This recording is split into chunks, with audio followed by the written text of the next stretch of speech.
नमस्कार. नमस्कार. पूर्ण नाव बजरंग गोविंद सावतकर, गाव हसापूर, तालुका भोकर, जिल्हा नांदेड. आज तारीख आहे 23 ऑगस्ट 2025. हे हळदीचं क्रॉप आपलं, हळदीचं पीक आहे. हे किती एकर हळद आहे? एकर आहे खाली. आणि खालचे 2 एकर. आणि त्याच्या खाली कॉटन कापूस किती आहे? 7 पाकिट. 7 पाकिट आहे. तर 7 पाकिट कापूस आणि हळदीसाठी 3 एकर. या वर्षी काय काय दिले? प्रोम, पोटॅश, भूमी पॉवर, प्रोम, पोटॅश, भूमी भूमी पॉवर आणि नायट्रो ग्रो फॉर आहे, ग्रो नायट्रो फॉर आहे, एफसी पावडर FC फवारण्यासाठी, पावडर, झिंक झिंक फॉर आहे, EDDA हां, आणि प्रीमियम एसटी ड्रिचिंगला, प्रीमियम हे आणि ST या ड्रिचिंग लावल्यानंतर बरोबर. म्हणजे एकदा ड्रिचिंग झाली, फवारणी किती वेळ झाली? एकदा.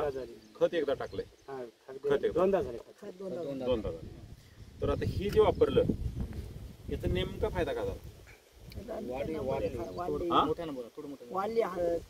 हळद वाढली. हळदीमध्ये हिरवटपणा जास्त आहे.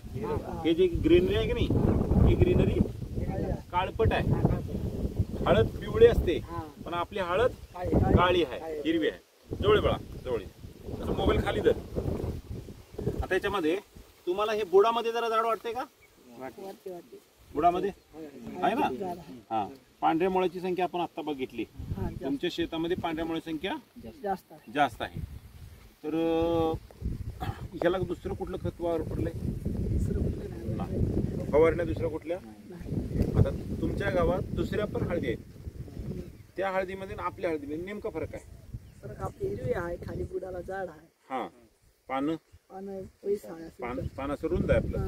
पानाचा आकार जास्तीचा आहे. कसलाच रोग नाही. पूर्ण प्लॉट भैया एक समान उंचीचा आहे, एक लेवल आहे. पूर्ण प्लॉट दाखवा.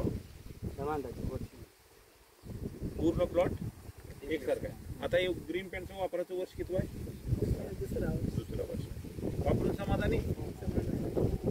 समाधान. आता तुम्ही किती वर्ष झालं हळद करता?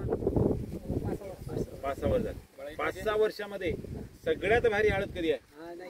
या वर्ष. यांच्याकडे दाखवा. सगळ्यात भारी हळद गोविंद रामचंद्र सावतकर.